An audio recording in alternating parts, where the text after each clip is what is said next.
of God, being intimidated by God. Anybody who is good for only those two reasons is not really being good at all. Why not teach children things like the golden rule, do as you would be done by? How would you like it if other children did that to you? So why do you do it to them? So God is not only irrelevant, God is damaging. I didn't say God was damaging, but I think it's depressing that anybody should suggest that you actually need God in order to be moral. I would hope that our morals come from a better source than that, and that therefore they are genuinely moral rather than based on outmoded scripture or based on fear. Una Stannard. Let me bring in Una Stannard. I think sometimes it's easier to talk in terms of human values and then to think about the lens that your faith makes you look at them and act on them. So, for instance, if I take my Christian faith and my Catholic religion, I am left in absolutely no doubt that life is precious, that everybody I encounter is equal in the eyes of God, and that reconciliation is something I may not always, at an emotional level be keen on doing, but I have it as my duty and my responsibility within my faith. So I think religion is what you apply and act with those human values. Okay, that's a clear sort of opening set of views. Let me come to our next witness on this. Maryam Namazi was born in Iran before her family left in the wake of the Islamic Revolution. You are part of the British Council of Ex-Muslims. I presume that you believe religious principles are not entirely helpful to developing moral values. No, I actually think that oftentimes religious principles are actually quite immoral, to be quite frank. And I think that if you look at examples where girls are sexualized at a very young age, for example, if you look at Islamic schools where they're forced to veil, where they're taught that they're different from boys, where they're not allowed to listen to music, where they're completely segregated, and many such examples like that. I think, in fact, if there is any good morality that comes out of even religious education, it's not because of religion, it's oftentimes despite religion, and it's the result of an enlightenment and a vast social movement for 21st century values that have had an effect on religion as well. Let me bring in, I will come to you in a moment, let me bring in Mohammed Muqaddam in response to that. I don't want to misreport, but at Muslim schools, the girls are put into a position where they are diminished as human beings. Well, that's often the case where people are ignorant of what goes on in faith schools and Muslim schools. The fact is, our schools are run along a legal lines. They treat both sexes equally, provide them with the best opportunities. So that's often a case of people who have prejudices and ignorance. Mariam? I think it's typical of Islamic schools and the political Islamic movement to label any criticism a sort of prejudice and thereby racism, thereby trying to make people silent on criticizing it. I think the issues are very clear. The head of the Islamia school, for example, was quoted in an interview saying that you're born a Muslim, you're always Muslim, you can't leave. And that's things that have been told to me untold times for having renounced religion and Islam. There is threats, there is intimidations. Just yesterday, a 16-year-old girl was killed by her father for refusing to wear the veil. I think Islamic schools very much do suppress and restrict girls. Of course I did. I lived under the Islamic Republic of Iran. The father who killed, did he go to an Islamic school?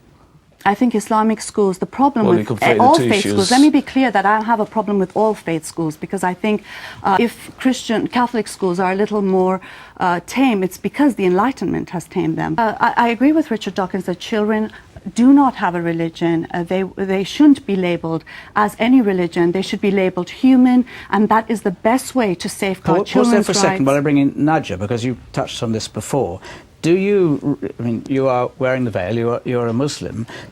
What is your response to what you've just heard? I'm 16. I wear the hijab because I want to wear it, and I'm here. I'm out of my home. I'm doing well in school. I do a lot of stuff out of school. Nowhere does my religion stop me from doing what I want to do and be myself and expressing myself. There's a confusion here. You are assigning to religion what is actually, if Naji's right, a cultural phenomenon. We have enough examples in the 21st century to know that it has everything to do with religion. And I mean, I think that obviously there are women, and I think with children it's a very different issue. The veil is a form of child abuse in my opinion. But for adult women, I think they have a right to wear it. She's 16. She's an adult, and therefore she's being abused no, as well by wearing this is the thing. I mean, there might be people who don't. I think, socially speaking, the veil is very often imposed on women. And I think the problem with the thing about education is that it has to help children have access to information, be able to question. And I think the problem with religion is it's actually very restrictive and prescriptive and doesn't allow people to question, because these are the rules and you have to adhere by them. You said just now, and I want to bring in there for Una Stannard, that other religions maybe were softer, but that you had the same underlying objection. You are opposed to abortion. Abortion is a mortal sin in the Catholic faith.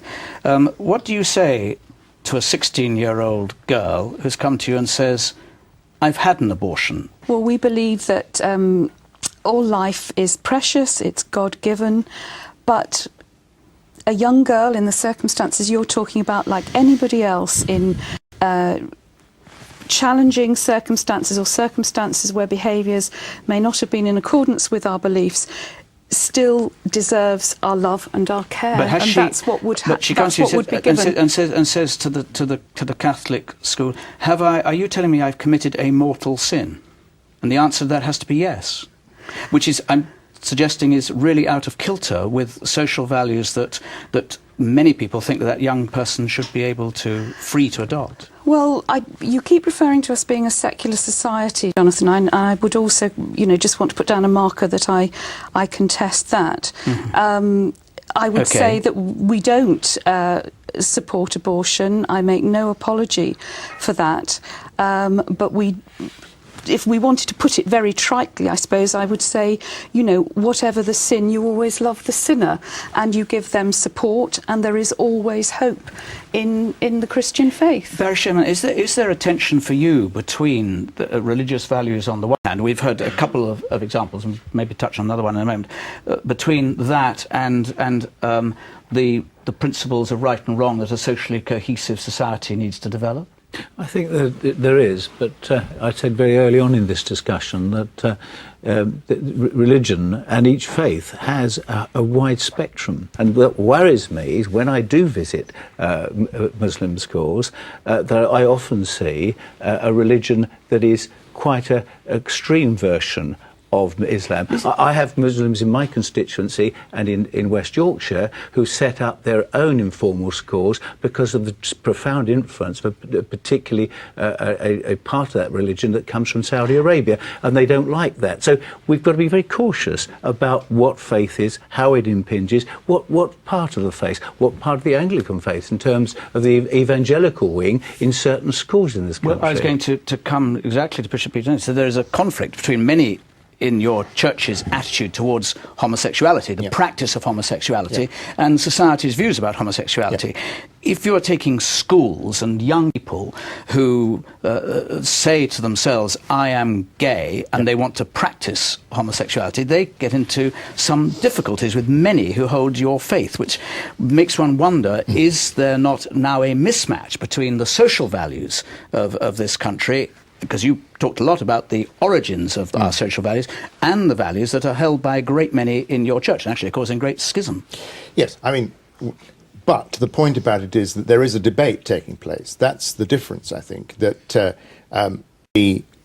there's no lack of debate in schools on this question. There's no attempt to kind of muzzle the debate or muzzle people speaking for themselves in their sexuality and declaring but it. If let me put it, so you're a teacher at school, and a boy comes to you, 16-year-old boy, and says, I'm gay, and I have sex. What is your view of what I'm doing? What's your response?